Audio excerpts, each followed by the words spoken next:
नमस्कार प्रिय विद्यार्थियों। तो आप सभी का स्वागत है आपके अपने यूट्यूब चैनल पर। तो विद्यार्थियों, आज हम एक और न्यू वीडियो लेकर आए हैं जो कि आरबीएसई राजस्थान बोर्ड के लिए बहुत ही महत्वपूर्ण और इम्पोर्टेंट होने वाला है।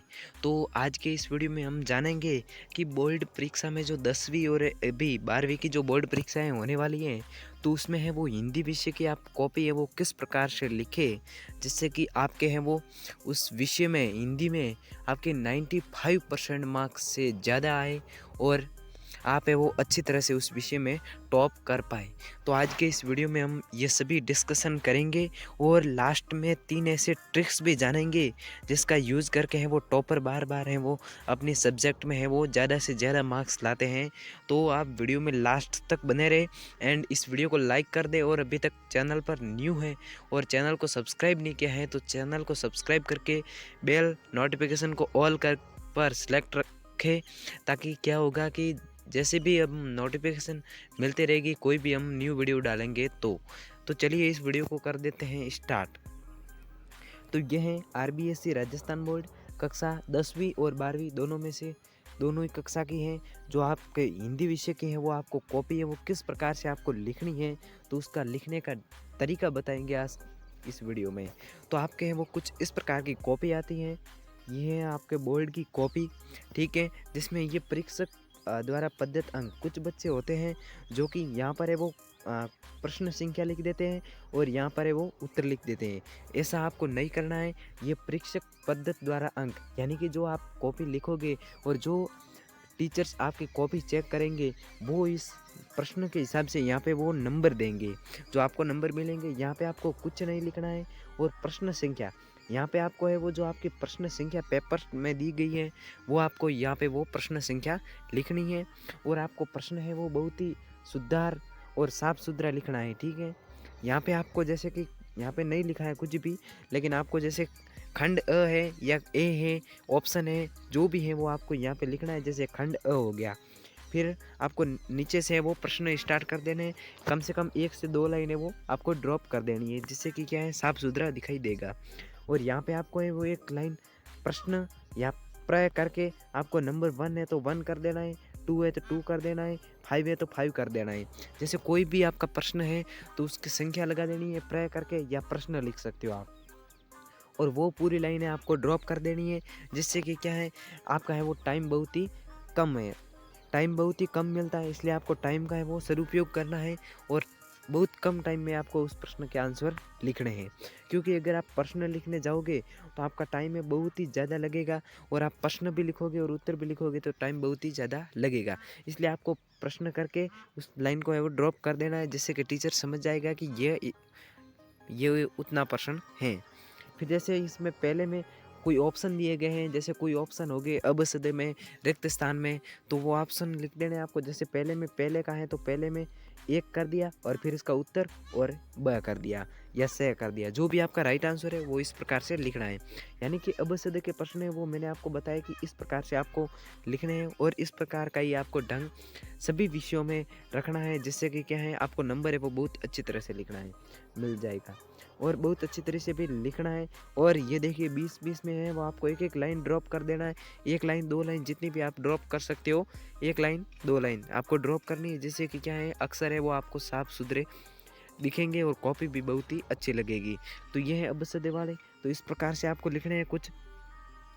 फिर आपका नेक्स्ट है जो जैसे रिक्त स्थान का आ गया, तो इसमें रिक्त स्थान में भी जैसे प्रश्न सेकंड दिया गया है, ठीक है। और इसमें भी आपको कम से कम 5 4 3 जितने भी ऑप्शन दिए गए, तो इसमें आपको ऑप्शन दिया गया है। तो इसमें पहला है तो पहले में क्या है तो उसमें आपको लिख देना है और रिक्त स्थान करके, और फिर जो आपका रिक्त स्थान में ऑप्शन आता है वो आपको लिख देना है।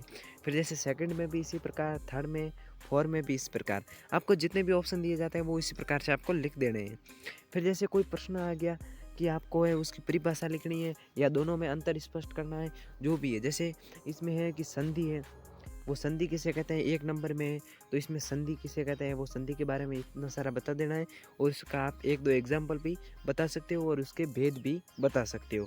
दूसरा इसमें है जैसे कर्मधारय, जैसे समाज है वो कितने प्रकार के होते हैं या कर्मधारय समास किसे कहते हैं, तो वो आपको लिख देना है। तो जैसे यहाँ से वो यहाँ तक है वो कर्मधारय समास हो गया।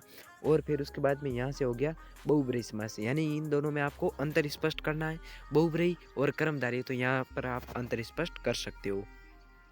फिर नेक्स्ट है जो 1 नंबर के प्रश्न है वो बिल्कुल ही सिंपल है, छोटे-छोटे प्रश्न है जो आप कर सकते हो। मैंने आपको बताया उसी ढंग से आपको करना है। फिर जैसे ये आपके बुक से लिया गया है प्रश्न, तो इसमें 5 प्रश्न संख्या 5 कर देना है और उसके नीचे कर देना है उत्तर, ठीक है? उत्तर करते ही वो टीचर समझ जाएगा ये इसका आंसर है। तो वो आपको उत्तर है वो बिल्कुल साफ-सुथरा लिखना है और बिल्कुल ही उसमें है वो आपको काट सेट नहीं करनी है। अगर आपका कोई गलत हो गया है तो आपको उसको एक लाइन है उस पर खींच देनी है, ठीक है? फिर नेक्स्ट चलते हैं, जैसे यहाँ पे भी एक प्रश्न दिया गया है, इसमें आपको मनु भंडारी है उसके बारे में कुछ लिखना है, तो यहाँ पे भी आप लिख सकते हो, ठीक है? फिर नेक्स्ट है ये 7वां भी उसी प्रकार से है, जो 1 नंबर के 2 नंबर के प्रश्न है वो इसी प्रकार से जो आपकी बुक से लिए गए हैं वो आपको उसी ढंग से लिखने हैं जिस प्रकार आपको मैंने बताया है। ये देख सकते हो आप, एक बार देख सकते हो आप, ठीक है? और इस कॉपी का अगर आपको पीडीएफ चाहिए तो मेरे को है वो कमेंट बॉक्स में कमेंट कर देना, तो आपको इस कॉपी का है वो पीडीएफ भी मिल जाएगा, ठीक है? आपको जैसे ये प्रश्न आ गया तो आपको इस प्रकार से लिखना है, फिर ये है तो ये इस प्रकार से आपको लिख देना है। फिर आपको जैसे कोई प्रश्न आ गया 1 नंबर या 2 नंबर का है तो आपको ऊपर लाइन ड्रॉप कर देनी है और फिर उसे के नीचे जैसे आंसर या उत्तर करके आपको उसका प्रश्न का उत्तर लिख देना है, जिससे कि क्या है वो आपको समझ में आ जाएगा। और बीच में कम से कम 1 या 2 लाइन आपको ड्रॉप कर देनी है जिससे कि यह साफ सुथरा दिखाई देगा। इस प्रकार से ही आपको कुछ प्रश्न लिखने हैं परीक्षा में, तभी आपको है वो टीचर्स हैं वो फुल नंबर देंगे और 1 नंबर भी कटने की कोई आशंका नहीं रहेगी। इसलिए है वो आपको इतने साफ सुथरे लिखने हैं। जैसे यहाँ पर आगे कोई क्रिया आ गई, जैसे आपको क्रिया की परिभाषा लिखनी है, क्रिया के भेद लिखने हैं और उन भेद की भी आप परिभाषा लिख सकते हो जैसा आपको प्रश्न में बताया गया। अगर भेद की परिभाषा बताई गई है तो आपको लिखनी है और नहीं बताई गई है तो आपको नहीं लिखनी है।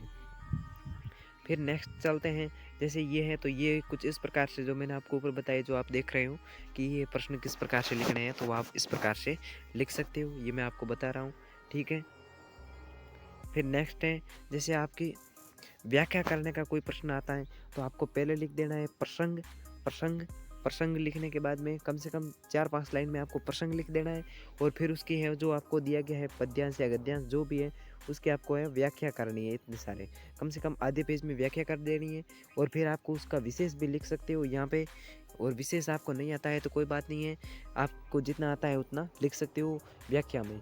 फिर है नेक्स्ट आपका इसमें भी प्रसंग है, जो पद्य का गद्य का 2 आते हैं आपके, तो वो दोनों आपको करने होते हैं। फिर जैसे 19वां है, इसमें आपको कम से कम 3 नंबर का प्रश्न है तो वो आपको इतना साफ सुथरा लिखना है। फिर नेक्स्ट चलते हैं, जैसे ये कोई आपका आ गया एप्लीकेशन यानी कि प्रार्थना पत्र, तो यहाँ से वो आपको प्रार्थना पत्र स्टार्ट कर देना है और यहाँ से वो आपका विद्यालय का नाम जो भी उस पेपर में आया है वो आपको लिख देना है और यहाँ आपको लिख देना है विषय, फिर महोदय। यहाँ पे आपको एक लाइन ड्रॉप कर देनी है, इन भाई ने नहीं की है, आपको यहाँ पे एक लाइन ड्रॉप कर देनी है।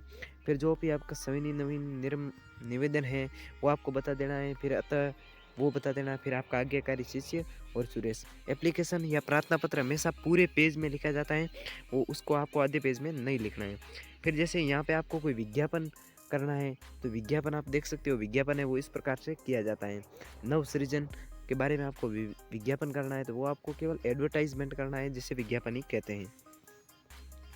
फंसे उसके बाद में आपका आ जाता है नेक्स्ट है वो कोरोना महामारी के बारे में आपको बताना है, ठीक है? जैसे ये एक निबंध है तो कोई भी हो सकता है, वो आपको निबंध है वो पूरा कम से कम 2 से ढाई पेज यानी कि 350 आपको शब्दों में उसका निबंध को लिखना है, ठीक है?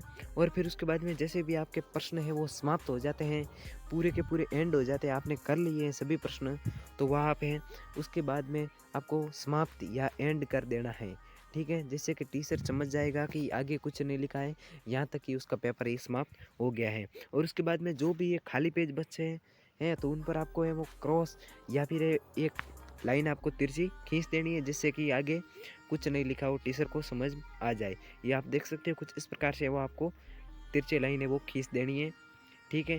जिससे कि आपको है वो अच्छे नंबर मिले और टीचर समझ जाए कि बहुत ही अच्छा और होनहार बच्चा है। तो ये है कक्षा 10वीं की जो बोर्ड परीक्षा की हिंदी कॉपी थी, जिसमें आपको मैंने महत्वपूर्ण बिंदु बताए और आपको क्या-क्या करना है परीक्षा में वो भी मैंने आपको बताया।